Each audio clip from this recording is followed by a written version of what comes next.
Okay, so in the last class we have discussed about spontaneity. हम लोगों ने spontaneity के बारे में पढ़ लिया था और आज का टॉपिक है वो है Gibbs energy with spontaneity. Actual में गिब्स एनर्जी को क्यों लाया गया, तो बेटा लास्ट लेक्चर में हमने देखा कि स्पॉन्टेनिटी से हम लोग कुछ प्रोसेस को डिस्कस कर पाते हैं, है ना। स्पॉन्टेनिटी से हमने देखा कि कोई भी रिएक्शन स्पॉन्टेनियस कैसे होती है, स्पॉन्टेनिटी का मतलब क्या है। लेकिन अब यहाँ पर आप लोगों से कहा जा रहा है कि अगर मैं कंसीडर करूं पिछली दो बातों को, यानी कि स्पॉन्टेनिटी से पहले क्या बात हमने, एंथैल्पी और स्पॉन्टेनिटी। अगर मैं एंथैल्पी को सिर्फ या सिर्फ स्पॉन्टेनिटी को कंसीडर करता हूं तो मेरे पास रिएक्शन के बारे में बताने के लिए बहुत कुछ हो तो आता है, लेकिन फिर भी सब कुछ नहीं हो पाता। मतलब ये कि ओनली एंट्रोपी या ओनली एंथैल्पी किसी भी रिएक्शन की आपको फुलफिल क्राइटेरिया नहीं दे सकती, उसके बारे में आपको चीज़ें सारी नहीं बता सकती है। अब इसके लिए हम लोगों ने एक नए टर्म का इंट्रोड्यूस किया जो कि हमारे पास क्या आई, गिब्स फ्री एनर्जी। क्या आई बेटा, गिब्स फ्री एनर्जी। अब ये गिब्स फ्री एनर्जी है क्या बेटा, अगर आपसे कोई पूछता है कि गिब्स एनर्जी क्या है या गिब्स फ्री एनर्जी क्या है, तो आप लोग सिंपली बोलेंगे the amount of useful work. क्या बोलेंगे, the amount of useful work. आज मैं आपको बस यही बताऊंगा कि ये अमाउंट ऑफ यूजफुल वर्क आप कैसे करेंगे और किस तरीके से करेंगे। आप लोगों का डेल्टा जी यानी कि गिब्स फ्री एनर्जी जब नेगेटिव आएगा तब आपका यूज़फुल वर्क रहेगा। और लगभग हर जगह हम लोग यही देखेंगे कि डेल्टा जी स्पॉन्टेनियस कब होगा। तो आपको ये भी पता पड़ेगा, कल हमने क्या देखा था कि डेल्टा एस हमारे पास स्पॉन्टेनियस होने के लिए एस टोटल पॉजिटिव होना चाहिए, लेकिन आज जब हम लोग डेल्टा जी को देखेंगे तो हम लोग यहाँ पर देखेंगे कि हमारा डेल्टा जी स्पॉन्टेनियस होने के लिए क्या होना चाहिए, नेगेटिव होना चाहिए। यानी कि किसी भी बॉडी का यूजफुल वर्क क्या आने वाला है, आपका नेगेटिव के टर्म्स में आने वाला है। और यही चीज़ें बहुत सारी इसमें इंटरेस्टिंग है। तो यहाँ पर देखिए बोलता है, it is clear from the discussion that neither decrease in enthalpy और increase in entropy alone can determine the direction of spontaneous change. For this purpose we define a new thermodynamic function, the Gibbs energy और Gibbs function। अब ये Gibbs energy और Gibbs function जो हमारे पास दिया जाएगा, ये दिया जाएगा G is equals to H minus T times delta S। कहाँ से आया, इसके लिए आपको हायर लेवल पे देखना पड़ेगा और इसलिए अभी रिलेशन आपको याद रखना पड़ेगा कि delta G is equals to H minus T delta S। अब बेटा हम लोगों ने दो तीन चीज़ें तो पढ़ी रखी थी कि अगर मेरे पास सिस्टम की बात करता हूँ तो delta G system, H system और T delta S of the system. और दूसरे टाइम मैं क्या करूँगा कि मेरे पास यहाँ पर जो टी डेल्टा एस है, एक बार एस डेल्टा टी कर दूँगा। क्या कर दूँगा, एस डेल्टा टी, यानी कि अभी तो ये हो गया टोटल, और दूसरे में मैं क्या करूँगा, एस टाइम्स डेल्टा टी, है ना। अब यहाँ पर मेरे को क्या बताया जा रहा है, एट कांस्टेंट टेम्परेचर, यानी कि डेल्टा टी क्या हो जाएगा मेरे पास, जीरो। कांस्टेंट टेम्परेचर का मतलब T1 T2 सेम है तो T2 माइनस T1 सेम हो जाएगा, तो ये तो कहानी खत्म हो जाएगी। तो इसलिए हम लोग एस सिस्टम डेल्टा टी को कंसिडर नहीं करते और हमारे पास ये सिस्टम सारे हटा देते हैं। तो delta G is equals to H minus T delta S, delta H minus T delta S आ जाता है। तो यहाँ पर आप एक बार देखिए, delta G system can be return as delta H system minus T delta S system दे रखा है, minus S system delta T दे रखा है। अब इसने ये बोल रखा है कांस्टेंट टेम्परेचर पे डेल्टा टी जीरो हो जाएगा, इसीलिए आपके पास जो नेट वैल्यू आ जाएगी वो क्या आ जाएगी, delta G system is equals to delta H system minus T of delta system. System हटा देते हैं क्योंकि हमें पता है कि हमें जितने भी काम करने, मैंने आपको फर्स्ट डे से बता रहा हूँ, सिस्टम को लेके करने हैं। अगर सराउंडिंग का आ जाता है तो आपके पास आपको चेंज कर देना है साइन वाइन का, ये हम लोग सारी चीज़ें पहले से ही देख चुके हैं। तो ये आपके पास आ गया delta G is equals to H minus T delta S. अब यहाँ बेटा आपको जब मैंने बताया था किसी भी बॉडी का सिस्टम और सराउंडिंग आपस में एक दूसरे के साथ बिल्कुल ऑपोजिट चलता है। अगर आप work done on the system कर रहे हैं तो यानी कि आपने सराउंडिंग से एनर्जी ली है। वर्डन ऑन द सिस्टम अगर आप लोगों के पास पॉजिटिव है तो यही चीज़ सराउंडिंग के लिए बाय हो जाएगी, क्योंकि वर्डन बाय द सराउंडिंग होगा तभी तो हमारे पास सिस्टम पे वर्डन होगा। तो एक का पॉजिटिव दूसरे के नेगेटिव बन जाएगा, जो कि हम लोग आगे भी एक छोटी सी डेरिवेशन इसकी दे रखी है उसमें भी देखेंगे। अब यहाँ पर देखिए बोला है कि जी की जो यूनिट है वो हमारे पास क्या होगी। अब आप खुद सोचो कि भाई इसकी एनर्जी एंथैल्पी की जूल थी, है ना, अब इसकी हमारे पास जूल थी, तो इसकी एनर्जी क्या होगी हमारे पास जूल। तो यहाँ पर देखिए आपको दे रखा है कि delta ji has units of energy because delta H and T delta S has energy terms, क्योंकि ये दोनों एनर्जी की टर्म्स थे और ये हम लोग डायमेंशन में देख चुके हैं कि सेम चीज़ ही ऐड और सब्ट्रैक्ट हो सकती है। तो ऑब्वियसली बात है कि ये सेम अगर सब्ट्रैक्ट हो रहा है और इनकी मदद से हम लोग इसकी डायमेंशन निकाल सकते हैं, जिसकी किसकी बराबर रहने वाली है हमारे पास जूल के, यानी कि वर्डन के बराबर हमारे पास रहने वाली। इतनी बातें आपको समझ में आई जो एनसीईआरटी ने दे रखा है। हालांकि क्वेश्चन तो आपको इसके ऊपर सिंपल न्यूमेरिकल आने वाले हैं, जिसमें कि आपको इक्विलिब्रियम का केस दे देगा और इक्विलिब्रियम के केस में डेल्टा जी आपका जीरो हो जाएगा, इसलिए H is equal to T delta S करके इतनी सी बात आपने करनी है। लेकिन एनसीईआरटी की लाइन आप लोगों को पता होनी चाहिए किसी भी क्वांटिटेटिव पॉइंट ऑफ व्यू से और बोर्ड्स पॉइंट ऑफ व्यू से। अब हमारे पास जो आपको कल चीज़ें बताई थी उसमें आपको बताया गया था कि आपका जो डेल्टा एस टोटल होता है बेटा, अगर आप इसे निकालना चाहते हैं तो आप इसे निकालते हैं delta S system plus delta S surrounding से। यही आपकी एनसीईआरटी की अगली लाइनें भी हैं। अब यहाँ पर बोला जाता है, बहुत ही ध्यान से सुनिएगा, if the system is in thermal equilibrium with the surrounding, यानी कि आपके पास जितनी हीट सिस्टम ने दी उतनी सराउंडिंग ने ले ली और वाइस वर्सा, जितनी हीट सराउंडिंग्स ने दी उतनी सिस्टम ने ले ली। थर्मल इक्विलिब्रियम का मतलब है जो चीज़ एक ने रिलीज करी और दूसरे ने एब्जॉर्ब कर ली, यानी कि दोनों बराबर चीज़ में है, वहाँ पे कोई भी टेम्परेचर डिफरेंस आपका नहीं आ रहा है। सो then the temperature of surrounding is same as that of system. Also, increase in enthalpy of surrounding is equal to decrease in enthalpy of the system. क्या बोलता है?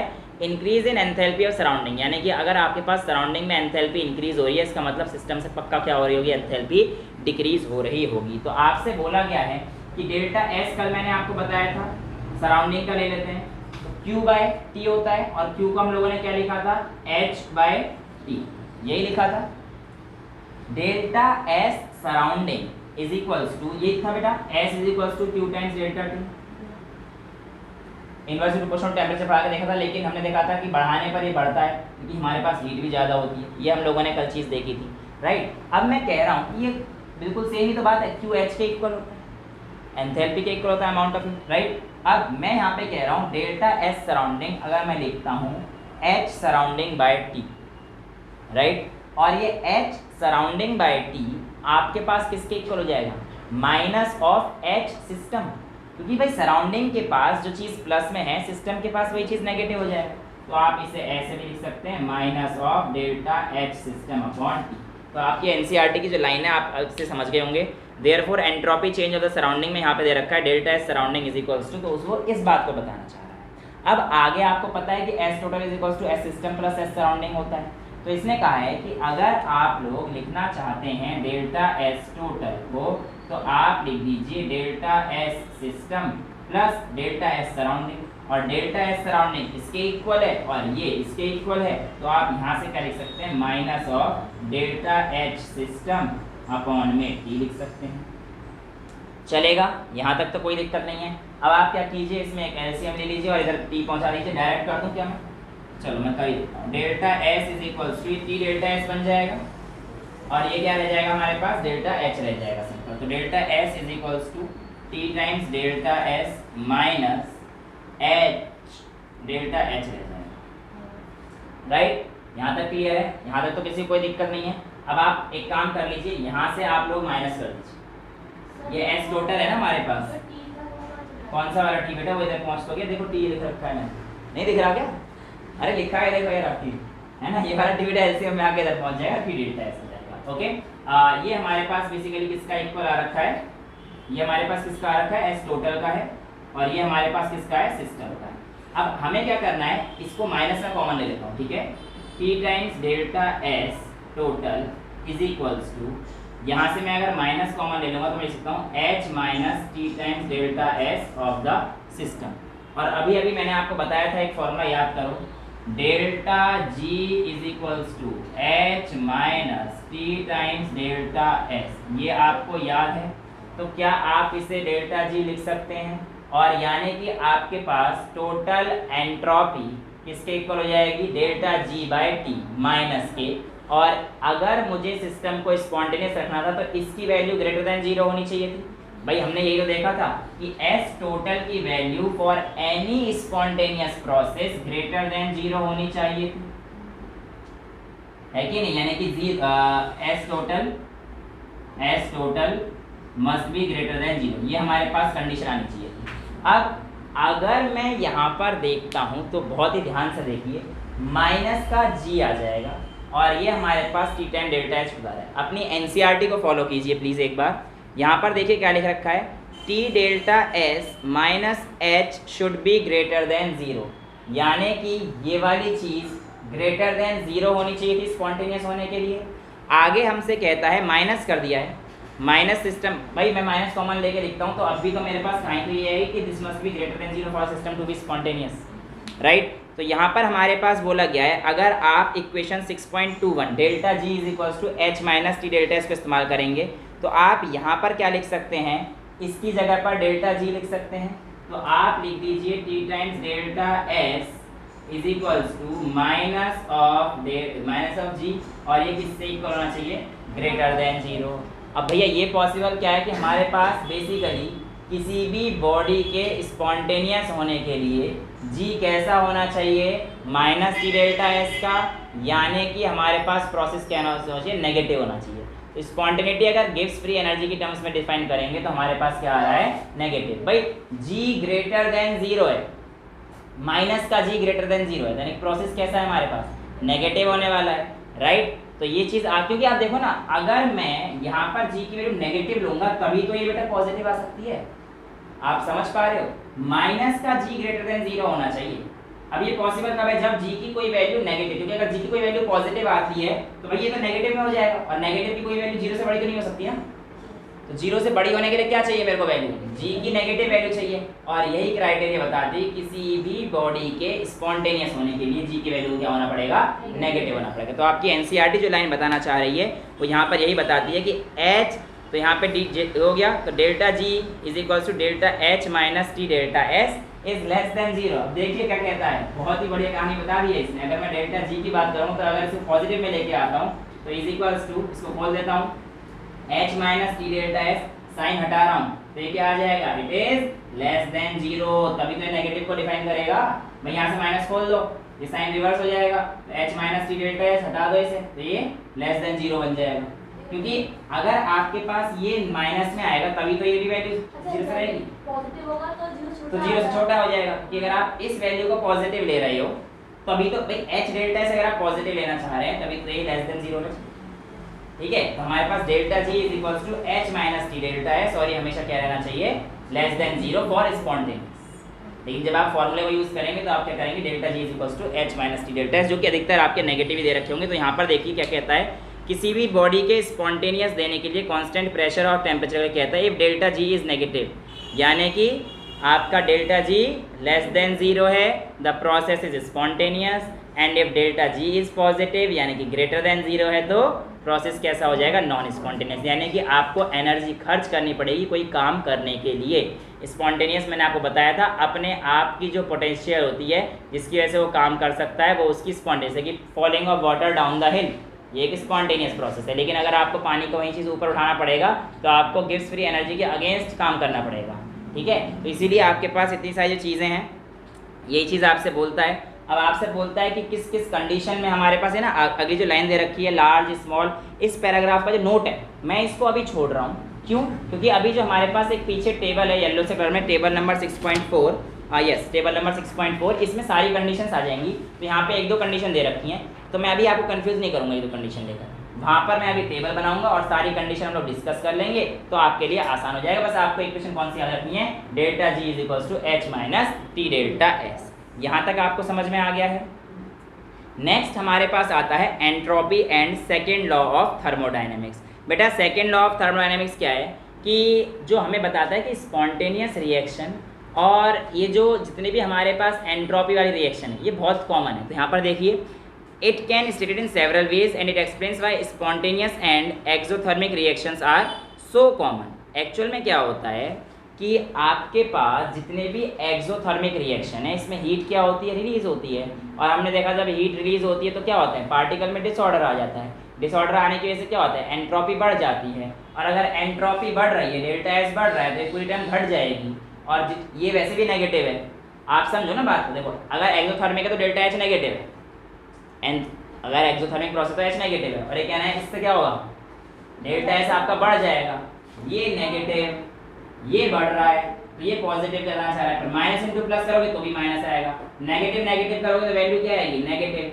तो भैया डेल्टा जी तो हमेशा ही नेगेटिव रहेगा ना ऐसे केस में, यस, क्योंकि भाई ये प्लस थोड़ी हो रहा है, अरे डेल्टा एच नेगेटिव है, डेल्टा एच नेगेटिव है, डेल्टा मान के चलो मैंने कोई किसी एक वैल्यू के तो मैं कह दिया कि डेल्टा एच की वैल्यू आपके पास -10 किलो जूल, डेल्टा एच की वैल्यू -10 किलो जूल, ठीक है।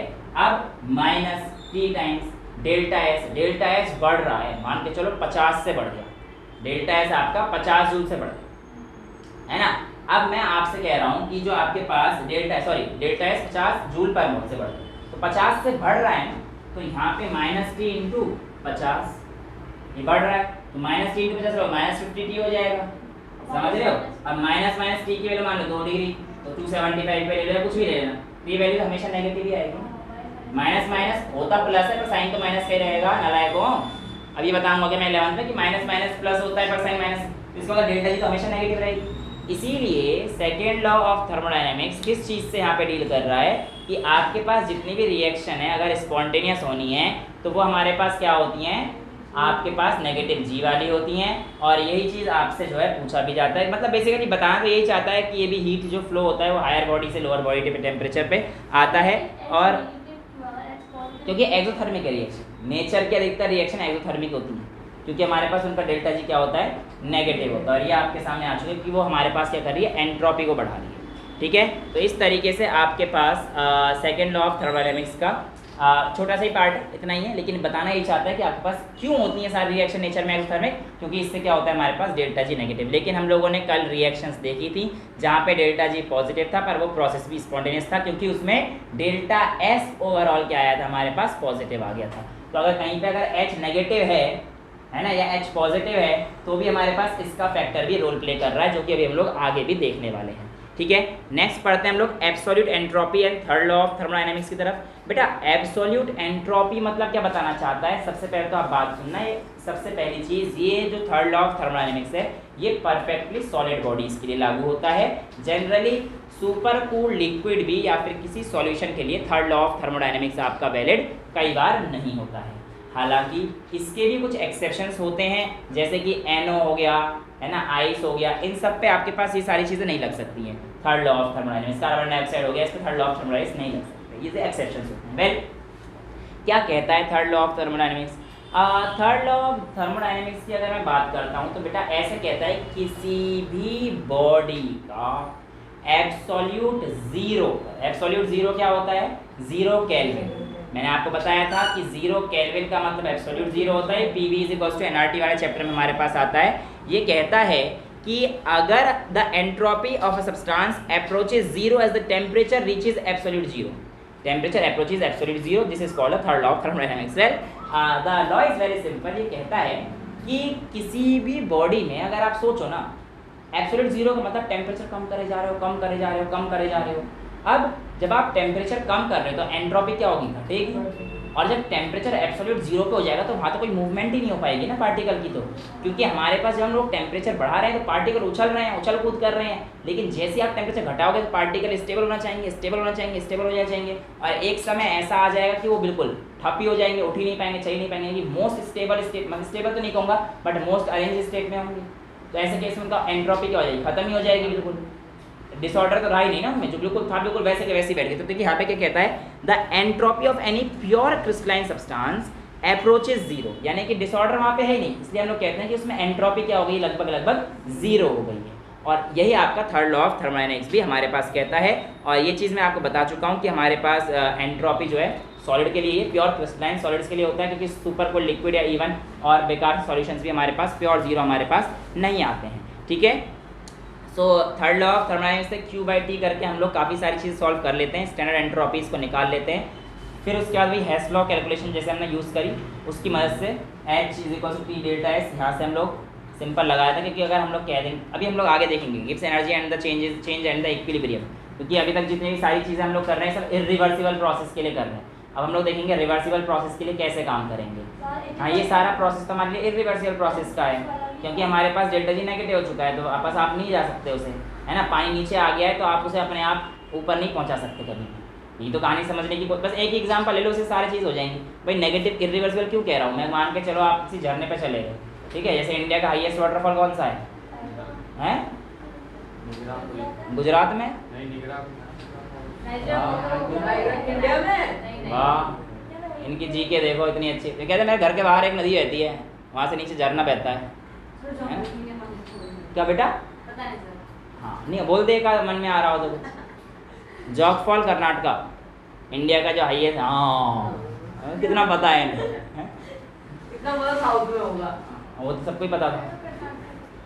नहीं काफ़ी अच्छे अच्छे फॉल्स तो आपके नॉर्थ ईस्ट इंडिया में भी हैं, जो आपके मेघालय साइड वगैरह है, वहाँ पे भी 7 सिस्टर्स हैं, बहुत सुंदर वाटरफॉल दिखते हैं।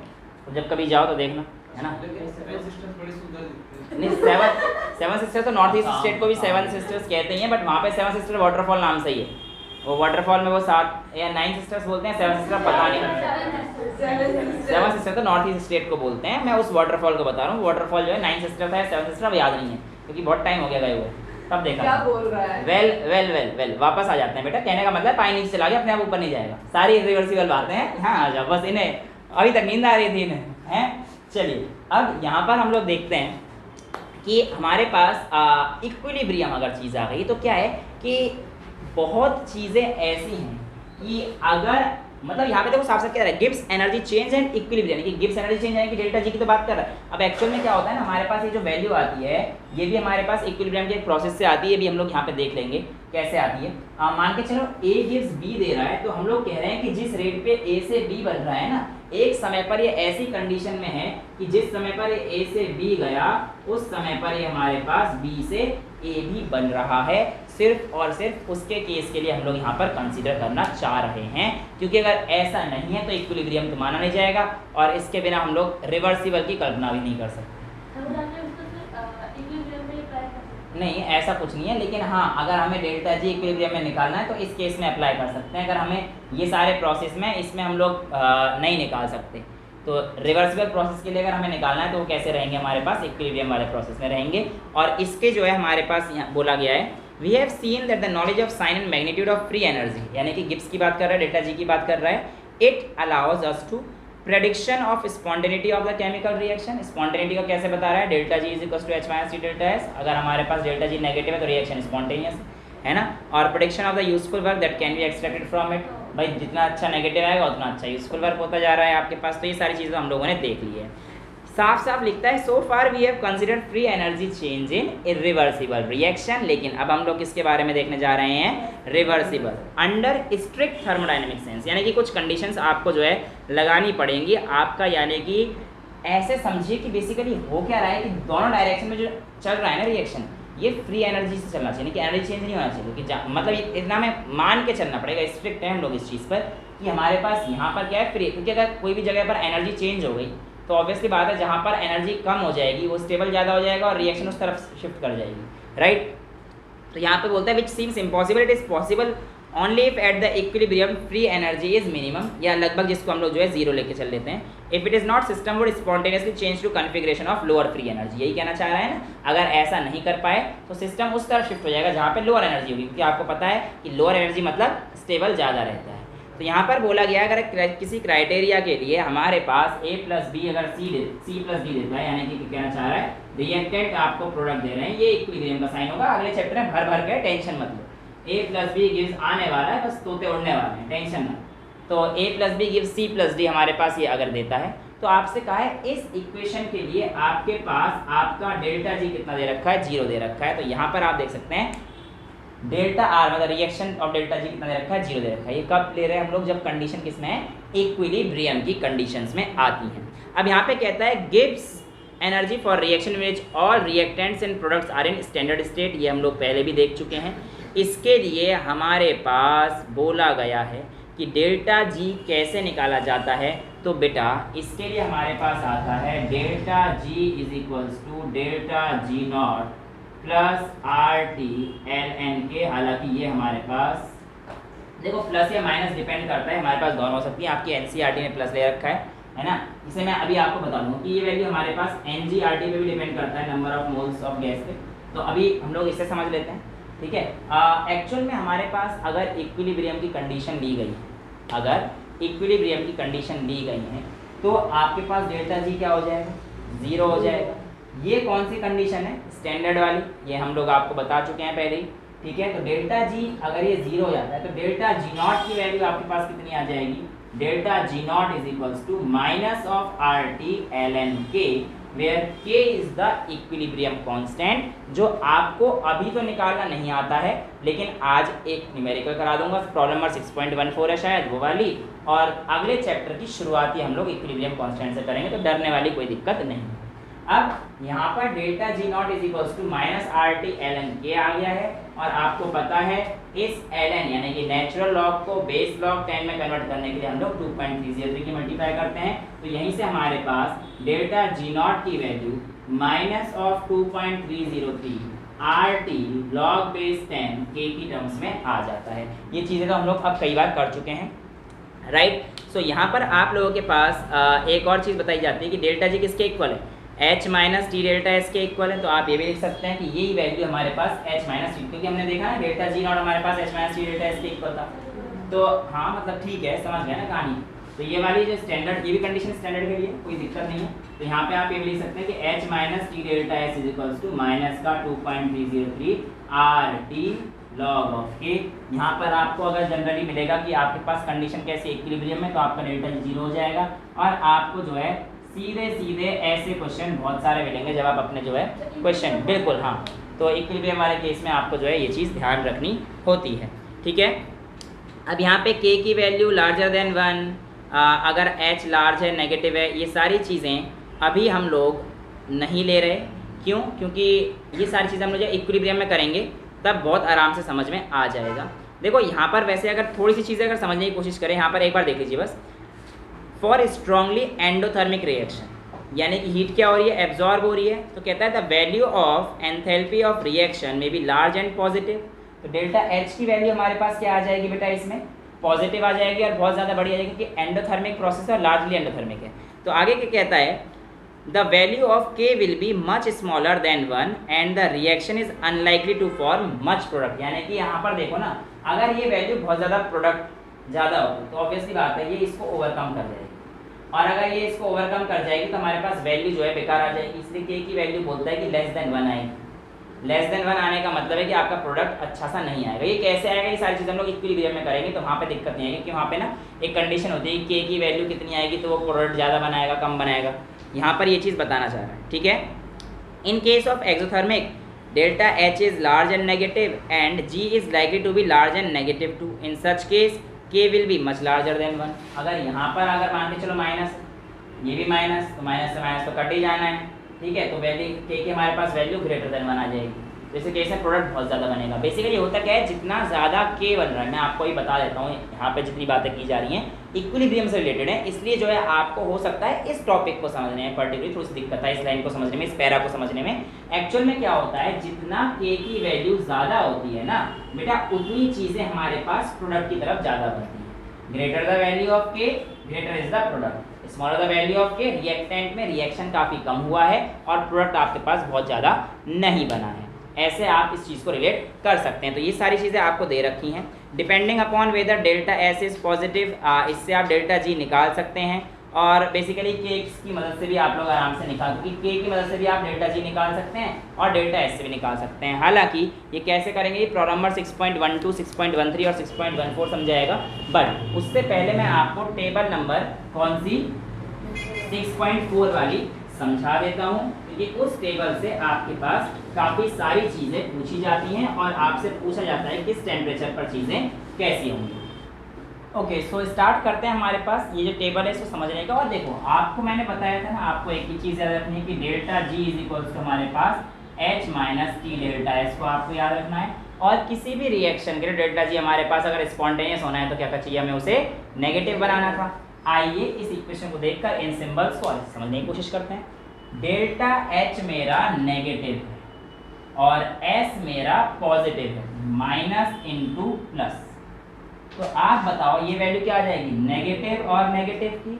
और अगर ये दोनों नेगेटिव होंगी तो डेल्टा जी हमेशा क्या आएगा, नेगेटिव आएगा। इसीलिए हमें कहा जाता है कि रिएक्शन ये स्पॉन्टेनियस होती है सभी टेम्परेचर, ठीक है। तो ये चीज़ आपसे पूछी जाती है कि अगर हमारे पास डेल्टा आर ये है तो किस टेम्परेचर पर आपके पास रिएक्शन स्पॉन्टेनियस होएगी। तो अगर ऐसी कंडीशन दे रखी है तो ये हर टेम्परेचर पे स्पॉन्टेनियस होगी, साफ साफ पता पड़ रहा है। सेकंड केस को कंसीडर करते हैं, H तो हमारे पास नेगेटिव, दोबारा से इक्वेशन में चलते हैं, H नेगेटिव है और डेल्टा S भी नेगेटिव है। अब देखो बेटा, H मेरे पास नेगेटिव आया और T डेल्टा S भी मेरे पास नेगेटिव, यानी कि minus into T of minus S आ चुका है, माइनस माइनस ये हो जाएगा प्लस। अब अगर H माइनस है और ये प्लस है, वैल्यू को माइनस रखने के लिए टेम्परेचर को लो होना पड़ेगा ताकि ये वैल्यू ज़्यादा ना बढ़े और हमारे पास नेट वैल्यू किसकी मिले, नेगेटिव। इसीलिए देखो ना, अब हमें इसकी वैल्यू कम होनी चाहिए ना, ताकि प्लस की वैल्यू कम हो और माइनस की वैल्यू क्या हो, ज़्यादा, क्योंकि हमें नेट वैल्यू क्या चाहिए, माइनस में चाहिए। इसीलिए हम लोग कहते हैं जब दोनों चीज़ें माइनस की होती है तो अगर डेल्टा जी को आपने माइनस रखना है तो वो कब पॉसिबल है, लो टेम्परेचर पर। और अगर लो टेम्परेचर रखेंगे तो टोटल कितना आ जाएगा, आपके पास नेगेटिव आ जाएगा और इसीलिए रिएक्शन स्पॉन्टेनियस होगी अगर दोनों माइनस होंगे एट लो टेम्परेचर। नहीं बनेगा ना बेटा, अगर आपका टेम्परेचर मान के चलिए ज़्यादा हो, मान के चलो आपको मैंने दे दिया कि आपके पास 30 किलो जूल, तो आपके पास -30 इसकी निकल रही थी और यहाँ पर जो एंट्रोपी था नेगेटिव की दे रखी थी 10 और टेम्परेचर इसने दे दिया 40 डिग्री, तो -40 इंटू 10 तो ये वैल्यू ज़्यादा आ गई ना बेटा।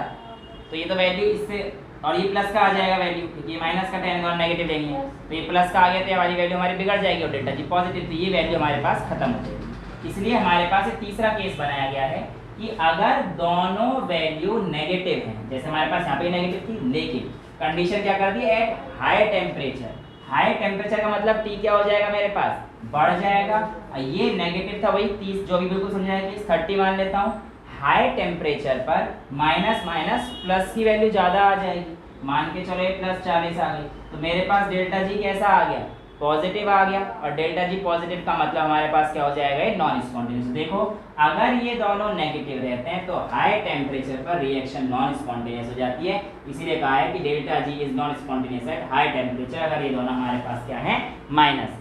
अगर दोनों ही चीज़ें हमारे पास प्लस में हैं तो आइए देख लेते हैं क्या होता है। यानी कि डेल्टा एच हमारे पास क्या आ रहा है, पॉजिटिव, यानी कि हमारे पास प्रोसेस एंडोथर्मिक बता दिया गया है। और ये कहना चाह रहा है कि हमारे पास डेल्टा एस भी पॉजिटिव है, माइनस टी को ऐसे रहने देता हूँ कि डेल्टा एस मेरे पास पॉजिटिव, ये तो पॉजिटिव है। अब मुझे ही पता है कि ये वैल्यू नेगेटिव आएगी, मुझे वैल्यू क्या चाहिए, नेगेटिव चाहिए। अब देखो अगर मैं लो टेम्परेचर करता हूँ, यहाँ पे क्या करता हूँ, लो टेम्परेचर, तो ये वैल्यू छोटी पड़ जाएगी और प्लस और माइनस में से वैल्यू प्लस की बड़ी हो जाएगी, जिस वजह से रिएक्शन मेरी नॉन स्पॉन्टेनियस, क्योंकि नेट वैल्यू प्लस की आ जाएगी और जिस वजह से मेरी रिएक्शन क्या आ जाएगी, नॉन स्पॉन्टेनियस। देखो मैंने क्या लिखा है, अगर दोनों प्लस हैं तो डेल्टा जी प्लस आएगा एट लो टेम्परेचर पे। आपको दिख गया लो टेम्परेचर पे चीज़ प्लस आएगी, क्योंकि हमारे पास दोनों चीज़ें क्या है, ये भी प्लस है तो आएगा तो आंसर माइनस है, बट ये प्लस होने की वजह से प्लस का अगर ये 30 है तो ये माइनस का मान के चलो 10 आ गया कि टेम्परेचर कम है ना, तो यहाँ पे वैल्यू क्या आ जाएगी, नेट वैल्यू प्लस की आएगी और नेट वैल्यू प्लस की हमें चाहिए नहीं स्पॉन्टेनियस की, तो इसलिए क्या करते हैं, at low temperature reaction non spontaneous होती है। लेकिन अगर मैं दोनों ही वैल्यू को प्लस रख लेता हूँ और हाई टेम्परेचर लेता हूँ, हाई टेम्परेचर का मतलब क्या है, यहाँ पे दोनों प्लस है, यानी कि मान के चलो इसे मैंने +30 ले लिया, लेकिन इस बार ये माइनस में है और टेम्परेचर मैंने इस बार बढ़ा दिया। जितना टेम्परेचर बढ़ाऊंगा उतनी वैल्यू यहाँ पे क्या होती जाएगी, नेगेटिव होती जाएगी। और मान के चलो मैंने 20 भी कर दिया, तो 20 × 10 कितना आ गया, 200, जो कि नेगेटिव बन जाएगी हाई टेम्परेचर पर। तो हाई टेम्परेचर पे ये नेगेटिव आ गया, इसलिए डेल्टा जी अगर दोनों ही प्लस तो क्या हो जाएगा, नेगेटिव हो जाएगा। तो इसलिए बोला गया अगर दोनों प्लस दे रखे हैं तो आपके पास डेल्टा जी नेगेटिव होता है जब आपका हाई टेम्परेचर होता है, और डेल्टा जी नेगेटिव का मतलब स्पॉन्टेनियस हो गया एट हाई टेम्परेचर। लास्ट है डेल्टा एच पॉजिटिव है और डेल्टा एस आपका नेगेटिव है। डेल्टा एच पॉजिटिव यानी कि ये वाला पॉजिटिव और delta S negative, minus T times delta S. आप कुछ भी कर लो, आप कुछ भी कर लो, माइनस माइनस प्लस और ये भी प्लस, प्लस प्लस तो भैया कभी भी माइनस नहीं आना, तो इसलिए आपके पास डेल्टा जी आपके पास क्या आएगा, हमेशा पॉजिटिव आएगा। तो reaction non spontaneous at all temperature. याद रहे यहाँ पर टेम्परेचर हाई और लो दो रिलेटिव टर्म है, किसी भी एक रिएक्शन के लिए रूम टेम्परेचर भी बहुत ज़्यादा टेम्परेचर हो सकता है और 0 डिग्री बहुत लो टेम्परेचर हो सकता है। तो यहाँ पर ये जो आपके पास हाई और लो है ये रिलेटिव है, यानी कि एक दूसरे के रेस्पेक्ट में, ठीक है। तो इस तरीके से आपके पास आपका टेबल नंबर 6.4 बताया गया है। अगर आपसे बोलता है कि isothermal expansion of ideal gas है, अगर isothermal expansion of ideal gas है तो आप लोग क्या समझते हैं कि आपके पास टी की वैल्यू 0 हो गई है ना। और इसमें से आपको बताया जाता है कि delta G is equals to H minus T delta S, तो आप इसे 0 कर delta G is equals to H कर देते हैं। और ये क्वेश्चन आया था, for isothermal expansion of gas which of the following statement is correct. तो आपसे ऑप्शन दिया था delta G is equals to H minus T delta S, दूसरा ऑप्शन आपको दे दिया था delta G is equals to H, तीसरा ऑप्शन आपको दिया था delta G is equals to minus of T delta S, चौथा ऑप्शन दे दिया शायद नन ऑफ द अबव या फिर मतलब ऑल ऑफ द अबव, ऐसे दे दिया था। अब अगर जिन बच्चों को लग रहा है कांस्टेंट है तो या तो बच्चे ये वाला टिक करके आ जाएंगे, ये वाला टिक करके आ जाएंगे, लेकिन आंसर सही ये वाला होगा। क्यों कि अगर मैं कह रहा हूँ आइसोथर्मल एक्सपांशन मतलब मैं रिवर्सिबल कंडीशन की बात कर रहा हूँ, और इसके केस में बेटा हमारे पास डेल्टा एच 0 होता है, और जब डेल्टा एच 0 हो जाएगा तो मेरा जी किसके इक्वल बचेगा, minus of T delta S. T delta S 0 नहीं हुआ बेटा, आइसोथर्मल है, यहाँ पे सिर्फ टी है, डेल्टा टी नहीं है, पहले एक बार नोट करो। अगर हमारे पास ये लेकिन डेल्टा एच हमारे पास 0 होता है तो ये पूछ लेना isothermal expansion of ideal gas के लिए हमारे पास for isothermal expansion of ideal gas delta H is equals to 0, ना कि T is equals to 0। T constant है वहाँ पर, मान भी लिया, लेकिन डेल्टा टी थोड़ी है यहाँ पर कि आपके पास चेंज नहीं हो रहा, तो जब डेल्टा टी आएगा तब वैल्यू आपके पास डिफर करती है, ठीक है। तो इस तरीके से आपका बुद्धू बना दिया जाता है। तो डेल्टा जी की value minus T delta S आपके पास एक तो जब न्यूमेरिकल कॉन्सेप्ट करोगे आप, अभी कॉम्पिटिशन वगैरह की तैयारी कर रहे हैं जो, उसमें आपको दिख जाएगा कि ये क्वेश्चन पूछा गया है, ठीक है। फटाफट से चलते हैं अपने छोटे मोटे प्रॉब्लम्स पर और इन प्रॉब्लम्स को ख़त्म कर देते हैं जो आपकी एनसीईआरटी के एग्जाम्पल दे रखे हैं। शुरुआत करते हैं हमारे पास प्रॉब्लम नंबर 6.12 से। प्रॉब्लम नंबर 6.12 बहुत ही सिंपल है। ये हमसे कहता है आपको डेल्टा जी कैलकुलेट करना है for conversion of oxygen to ozone, जिसमें आपको बता रखा है 3/2 मोल इसका ये दे रखा है, और ये आपको टेम्परेचर दे रखा है 298 केल्विन पर। इसने बोल रखा है Kp की वैल्यू आपके पास 2.47 10 की पावर माइनस 29 दे रखी है। तो आपसे पूछा क्या है, कैलकुलेट डेल्टा जी। आपको पता है delta ji of the reaction अगर आपको निकालना है तो अभी तो हमने देखा कैसे निकाला था, delta G is equals to minus 2.303 R T log of K. ये वैल्यू आपको पता है, टी आपको दे रखा है, इसको कितना लेंगे 8.314, ठीक है। जहाँ पे मैंने आपको बताया था जूल में टेम्परेचर दे रखा है तो आप आर की वैल्यू कितना लेंगे 25/3 या 8.314 लेंगे। लॉग के की वैल्यू आप लोग यहाँ से पुट कर दीजिएगा और आपकी बल्ले बल्ले हो जाएगी, आपका सीधा सीधा आपका आंसर आ जाएगा। इतना सा क्वेश्चन आपके पास थे और लॉग मैंने आपको निकालना सिखा रखा है।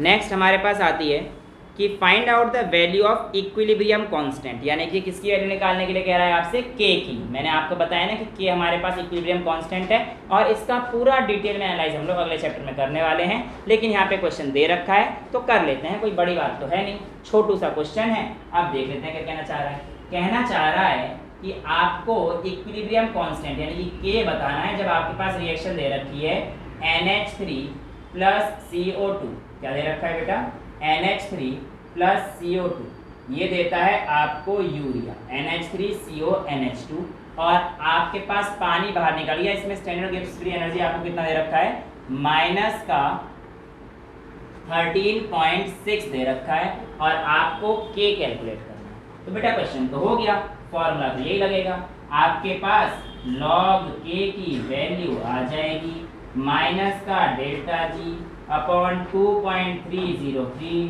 आर टी, डेल्टा जी दे रखा है, जो भी आपका आंसर आएगा वो किस में आएगा, लॉग के की टर्म्स में आएगा। फिर जो आपका आंसर आएगा उसे आप एंटी लॉग में लेकर आप सॉल्व कर देंगे। इसे लॉग के इधर आ गया तो के की वैल्यू कितना आएगा, एंटी लॉग ऑफ जो भी आपके पास आंसर आया, तो इसीलिए आपको हाँ उसका एंटी लॉग लेना पड़ेगा। नेक्स्ट हम लोग बात करते हैं प्रॉब्लम नंबर 6.14।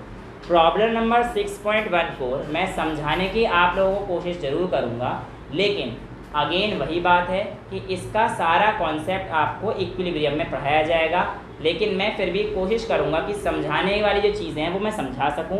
इसलिए अगर कोई टॉपिक आपको दिक्कत देता है तो आप आराम से पूछ लेना, बट क्योंकि इसका जो बेसिक है वो पूरा इक्विलिब्रियम का है, लेकिन क्वेश्चन यहाँ पे डाल दिया है, इसलिए हो सकता है यहाँ पर कुछ बच्चों को समस्या आ जाए। तो मैं कोशिश कर रहा हूँ कि आपको वो दिक्कत ना आए, इसलिए पूछ लें। ये हमसे कहता है 60 डिग्री सेल्सियस पर आपको बोला गया है डाई नाइट्रोजन टेट्राऑक्साइड यानी कि N2O4 die nitrogen tetroxide 50% dissociate हो गया है। कितना परसेंट डिसोसिएट हो गया है? 50% डिसोसिएटेड हो गया है। डिसोसिएट हो गया बेटा ये कुछ बनाएगा, तो क्या बनाता है? इक्विलिब्रियम पे हमारे पास NO2 के 2 मोल। आपसे कहता है calculate the standard free energy, यानी कि आपसे डेल्टा जी पूछ रहा है at this temperature and 1 ATM के प्रेशर पर। प्रेशर कितना दे रखा है आपको? 1 ATM का आपको दे रखा है। हाँ बेटा ये थोड़ी सी प्रैक्टिस करके आपको पता पड़ जाएगा कि जब ये N2 पर डिसोसिएट होगा तो 2NO2 बनाएगा। ये रिएक्शन की जब आप थोड़ा बहुत प्रैक्टिस करेंगे तो आपको पता पड़ जाएगा कि N2 पर डिसोसिएट होकर NO2 ही बनाता है। ठीक है, यहाँ पर बेटा अगर हमारे पास बाकी पी ब्लॉक जब आएंगे रिएक्शन तब मैं आपको करा दूँगा। रिएक्शन को तोड़ना जोड़ना सब कैसे करते हैं सारी चीज़ें हम लोग सीख लेंगे, राइट। डेल्टा जी का फॉर्मूला हमारे पास क्या था? Delta G is equal to 0.303 RT log of K, but यहाँ तो हमारे पास ना डेल्टा जी दे रखा है ना कुछ दे रखा है, इसी तरह कह रखा है कि हमारे पास ये जो N2O4 डिसोसिएट हुआ 50% और इतना, राइट। अब यहाँ पर हमें जो मेन चीज़ पता है वो क्या है कि हमारे पास ये रिएक्टेंट और ये प्रोडक्ट है, और रिएक्टेंट रिएक्ट होके ही प्रोडक्ट बनाता है, राइट। अब इनिशियली अगर मेरे पास रिएक्शन शुरू हो रही है तो क्या कोई भी प्रोडक्ट होता है? सिर्फ और सिर्फ रिएक्टेंट होता है। तो लेट्स से कि मेरे पास इनिशियल इसका 1 मोल था और ये कितना होगा? 0। इनिशियल तो हमारे पास एट टाइम जब t = 0 रहेगा तो इसका कितना रहेगा? 1 मोल रहेगा। ये तो कुछ बनेगा ही नहीं, तो ये तो हो जाएगा हमारे पास 0, राइट। अब इसने बोला कि जब 50% डिसोसिएट हुआ, जब ये 50% डिसोसिएट हुआ तो यानी कि ये इसमें से इतना घटेगा, 1 में से 50% कितना मान लेते हैं? 0.5, और जितना ये घटेगा उतना ही ये बनेगा। भाई सीधी सीधी बात, इतना रिएक्टेंट कंज्यूम हो रहा है नहीं तो प्रोडक्ट बनेगा। भाई तुम किसी दुकान में, हाँ बिल्कुल लिमिटिंग वाला कॉन्सेप्ट, किसी दुकान में जाओगे अगर 2 रुपये दोगे, तुम्हारे जेब से 2 रुपये गए तभी तो 4 टॉफी आई, अगर 1 की 2 टॉफी आती है तो, है ना। तो किसी चीज़ का घटना उतना ही दूसरी चीज़ का बनना है, यानी कि 0.5 ही बनेगा, बट इसके मोल कितने हैं? 2 मोल है, तो ये 0.5 × 2, राइट। इतनी चीज़ें आपको समझ में आई। अब आपसे पूछा जाएगा कि टोटल नंबर, मतलब आपसे पहले ना मोल फ्रैक्शन पूछा जाएगा इसका। तो मोल फ्रैक्शन कैसे निकालते हैं? This upon total number of moles, याद है ना। Mole fraction is equal to, अभी क्या है basically number of moles of N2O4, और ये क्या है? Number of moles of NO2। Mole fraction याद करो, पहला चैप्टर, इसके मोल 1 और इसके 0.5, ये तो हमारे पास नंबर है। तो टोटल नंबर ऑफ मोल्स कितना आएगा? 1 + 0.5। तो टोटल नंबर ऑफ मोल्स कितना होगा? 1 + 0.5 कितना आ गया? 1.5। तो इसका ये तो हमारे पास क्या है? मोल्स हैं। टोटल नंबर ऑफ मोल्स है कि मोल फ्रैक्शन में कैसे निकालता हूँ? Number of moles of N2O4 upon total number of moles. ये तो चैप्टर 1 में हम लोगों ने करा है। तो यहाँ पे कितना आएगा? 1 - 0.5 अपॉन में 1.5। सिमिलरली यहाँ पे हमारे पास कितना आ जाएगा बेटा? 0.5 × कितना आ जाएगा? 1 अपॉन में 1.5। क्लियर है भाई? यहाँ पे भी 0.5 × 1 आ गया इसका नंबर ऑफ, और टोटल नंबर ऑफ मोल्स कितने आ गए हमारे पास? 1.5 आ गया। क्या बेटा? तेज बोलो, कौन सा वाला 0? नहीं ऐसे है तो पूछ ले बेटा। 0 तो कोई सा होगा? Number of moles, total number of moles तो ये है, और इसी तरह नंबर ऑफ मोल्स है 0.5 × 2 है, तो हमारे पास 1 अपॉन 1.5 आ गई। हमारे पास क्या आ गया? इसके नंबर ऑफ मोल्स। तो इसे करेंगे तो कितना आएगा? 0.5/1.5, और इसको करेंगे तो कितना आएगा? 1 अपॉन में 1.5। ये किसका आ गया मेरे पास? NO2 का आया, और ये किसका आया मेरे पास? N2O4 का आया। अब बेटा किसी भी रिएक्शन का जब इक्विलिब्रियम कांस्टेंट लिखते हैं तो उसको लिखने का तरीका होता है कि आपके पास K जो लिखा जाता है वो लिखा जाता है प्रोडक्ट अपॉन में रिएक्टेंट, और उसके ऊपर उनकी पावर n का मतलब है इनका स्टोइशियोमेट्रिक कोफिशिएंट, ठीक है। अब प्रोडक्ट हमारे पास क्या है? NO2, और इसकी पावर हमारे पास क्या आ जाएगा? n, right. और अगर मेरे पास रिएक्टेंट है, यानी कि यहाँ पे M2 की पावर 2 लिख सकता हूँ, राइट। और N2O4 का मतलब क्या है हमारे पास, ये N2O4 और इसकी पावर हमारे पास वही रहने वाली है, इसमें तो कोई अंतर रहेगा नहीं, राइट। अब देखना कहानी क्या होगी कि मैं अभी भी इन वैल्यूज़ को डायरेक्ट नहीं डाल सकता। एक्चुअल में क्या है, मेरे पास ये मोल फ्रैक्शन आया है और वहाँ पे मेरे को एक प्रेशर भी दे रखा है और पूछा भी Kp है, बेसिकली ये Kp है कांस्टेंट प्रेशर क्या। अब मेरे को क्या है, इस प्रेशर पे ये क्या है मेरे पास, पार्शियल प्रेशर अगर निकालना है तो मैं कैसे निकालूँ कि एक पार्शियल प्रेशर चाहिए मेरे को, तो पार्शियल प्रेशर यानी कि P of N2O4। Chapter number 5 याद कीजिए, partial pressure is equals to mole fraction into total pressure, यही निकाला करते थे। Pt is equals to P partial upon chi निकालते थे, चैप्टर 5 में क्वेश्चंस कराए मैंने आप लोगों को। तो P N2O4 is equals to chi into P total. अब एक्चुअल में तुम्हारे पास दिक्कत इसलिए नहीं आएगी क्योंकि तुम्हें P एटमॉस्फेरिक टोटल दे रखा है 1 दे रखा है, तो इसलिए कोई फर्क नहीं आएगा। बट जब ऐसी चीज दे रखी है तो आप इसका ध्यान रखेंगे, ठीक है। तो आपके पास N2O4 की वैल्यू कितनी आई है, 0.5 बाय 1.5 इंटू 1 करेंगे, कोई अंतर तो आएगा नहीं। और यहाँ पर आपके पास कितना आया है इसका NO2 का 1 अपॉन में 1.5 इंटू 1। ये बेसिकली जो आपके NCERT ने स्टेप कर रखा है, मैं भी वही कर रहा हूँ ताकि आप जब पढ़ो NCERT दिक्कत आपको ना आए।